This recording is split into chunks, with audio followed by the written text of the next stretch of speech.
विकुंडल कहने लगा कि तुम्हारे वचनों से मेरा चित्त अति प्रसन्न हुआ है, क्योंकि सज्जनों के वचन सदैव गंगाजल के सदृश पापों का नाश करने वाले होते हैं। उपकार करना तथा मीठा बोलना सज्जनों का स्वभाव ही होता है, जैसे अमृत मंडल चंद्रमा को भी ठंडा कर देता है। अब कृपा करके यह भी बतलाइए कि किस प्रकार मेरे भाई का नरक से उद्धार हो सकता है।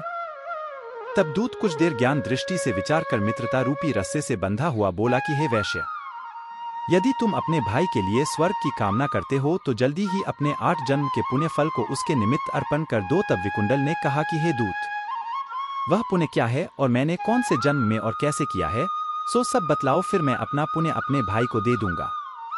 दूत कहने लगा कि हे वैश्य, सुनो, मैं तुम्हारे पुण्य की सब कथा कहता हूं। पूर्व समय में मधुवन में शाल्की नाम का ऋषि था। वह बड़ा तपेश्वरी, ब्रह्मा के समान तेज वाला था। नवग्रह की तरह उसकी स्त्री रेवती के 9 पुत्र थे, जिनके नाम ध्रुव, शशि, बुध, तार, ज्योतिमान थे।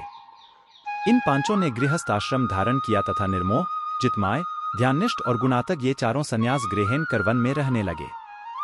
ये शिखा सूत्र से रहित पत्थर और सोने को समान समझते थे। जो कोई अच्छा या बुरा उनको अन्न देता वही खा लेते, और कोई कैसा ही कपड़ा दे देता उसको ही पहन लेते। सदैव ब्रह्मा के ही ध्यान में लगे रहते।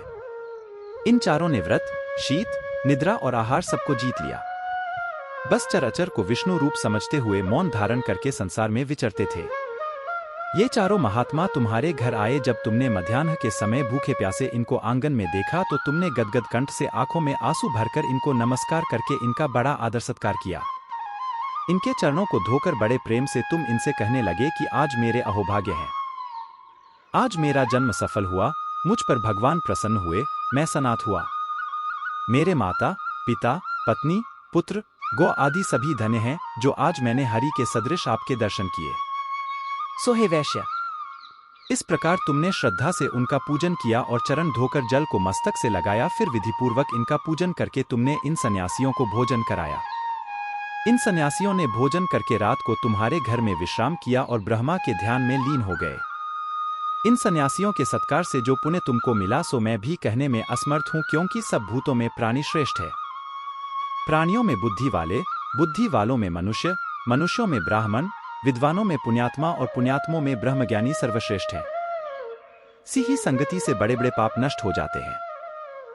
यह पुण्य तुमने अपने पहले 8वें जन्म में किया था, सो यदि तुम अपने भाई को नरक से मुक्त कराना चाहते हो तो यह पुण्य दे दो। दूत के से वाक्य सुनकर उसने प्रसन्नचित्त से अपना पुण्य अपने भाई कुंडल को दे दिया और वह नरक से मुक्त हो गया और दोनों भाई देवताओं से पूजित किए गए। तब दूत अपने स्थान को चला गया। इस प्रकार वैश्य के पुत्र विकुंडल ने अपना पुण्य देकर अपने भाई को नरक की यातना से छुड़वाया। सो हे राजन, जो कोई इस इतिहास को पढ़ता या सुनता है वह 1000 गोदान का फल प्राप्त करता है।